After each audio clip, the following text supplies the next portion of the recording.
Friends, my name is Parag and I'm from Assam. মোৰ গ্ৰ' আছাম চেনেললৈ আপোনাক সকলোকে পুনৰ স্বাগতম জনাইছোঁ। আজি মোৰ টপিকটো হ'ল যে শিখৰ। ইয়াৰ মই আজি ছাইড এফেক্ট কিছুমান জনাম। গোটেই অসমবাসী ৰাইজে শিখৰক চিনি পায় আৰু যুৱক যেনেকৈ শিখৰ খাই যুৱতীবিলাকো আজিকালি ইয়াক খাই উপভোগ কৰা দেখা যায়।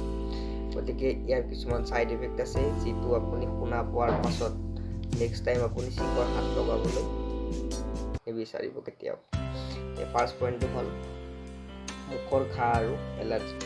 আপোনাৰ যদি মুখৰ ঘাঁ হয়, আপুনি যদি শিখৰ খায়, তেতিয়াহ'লে ভাবি ল'ব এইটো শিখৰৰ প্ৰভাৱ। তাৰপিছত নেক্সটটো হ'ল বমি বমি ভাৱ হোৱা। আপোনাৰ যদি বমি বমি ভাৱ হৈ থাকে আৰু আপুনি যদি শিখৰ খায়, তেতিয়াহ'লে এইটো শিখৰৰ প্ৰভাৱ। তাৰপাছত আছে ডিঙিৰ বিষ। আপোনাৰ যদি এইখিনি ঠাইত ডিঙিটো বিষায়, তেতিয়াহ'লে আপুনি শিখৰৰ কাৰণে এইটো ডিঙিৰ বিষ হৈছে যদিহে শিখৰ খায়। তাৰপাছত পেটৰ কুলকুলনি, অৰ্থাৎ আপোনাৰ পেটটো এনিটাইম কুলকুল শব্দ হৈ থাকিব, সেইটোও শিখৰৰ প্ৰভাৱ যদি শিখৰ খায়। তাৰপাছত ডায়েৰিয়া, কেতিয়াবা আপোনাৰ হঠাৎ ডায়েৰিয়া হৈ যাব পাৰে, ডায়েৰিয়াটা আপোনাৰ শিখৰৰ প্ৰভাৱ। তাৰপাছত মূৰ ঘূৰণি আৰু মূৰৰ বিষ, আপোনাৰ যদি মূৰটো ঘূৰাই থাকে, গতিকে আপুনি ভাবিব যদি শিখৰ খায় এইটো মূৰ ঘূৰণি শিখৰৰ কাৰণে হৈছে। গতিকে শিখৰটো এনেকৈ প্ৰভাৱ পেলায়। আৰু কেইটামান আছে প্ৰভাৱ, তাৰে ভিতৰত এটা হ'ল বুকু টান মাৰি ধৰা। অৰ্থাৎ আপুনি যেতিয়া খোজকাঢ়ি থাকিব, দৌৰি থাকিব, তেতিয়া কি হ'ব, আপোনাৰ এইখিনি ঠাইত আপোনাৰ বিষাবই আৰু টান মাৰি ধৰিব। গতিকে সেইটো শিখৰৰ কাৰণে হোৱা দেখা যায় যদিহে শিখৰ খায়।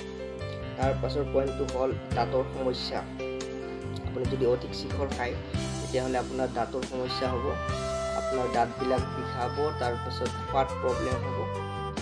তাৰপাছত অস্বাভাৱিক ভাগৰ আৰু দুৰ্বলতা। অৰ্থাৎ আপোনাৰ কি হ'ব, আপুনি অলপ দূৰ খোজকাঢ়ি গ'লে আপোনাৰ ভাগৰ লাগিব, দৌৰিব নোৱাৰিব আৰু এনিটাইম ভাগৰ লাগি থাকিব, দুৰ্বলতা ভাৱ হ'ব। এইবিলাক শিখৰৰ প্ৰভাৱ হ'ব পাৰে যদি শিখৰ খায়। তাৰপিছত নাৰ্ভাছনেছ, আপুনি যিকোনো কামত সোনকালে নাৰ্ভাছ হ'ব পাৰে যদিহে শিখৰ খায়। গতিকে শিখৰ আৰু এটা প্ৰভাৱ কৈ আছোঁ মই, অস্বাভাৱিক বুকুৰ স্পন্দন, অৰ্থাৎ বুকুৰ স্পন্দন অস্বাভাৱিক হ'ব পাৰে।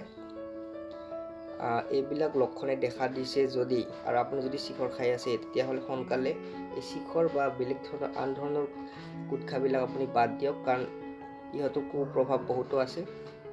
আৰু মোৰ এই ভিডিঅ'টো যদি কোৱা লক্ষণসমূহ যদি আপোনাৰো দেখা দিছে, তেতিয়াহ'লে আপুনি মোক কমেণ্ট কৰিব পাৰে তলত। আপোনাৰ এটা খুব সুন্দৰ ৰিপ্লাই মই দিব চেষ্টা কৰিম। আৰু ভিডিঅ'টো যদি ভাল লাগিছে, লাইক, শ্বেয়াৰ এণ্ড ছাবস্ক্ৰাইব কৰিব, কাৰণ এনেকুৱা ভিডিঅ' মই আগলৈকেও লৈ আহি থাকিম। গতিকে আজিৰ কাৰণে এইখিনিয়ে। থেংক ইউ, ধন্যবাদ।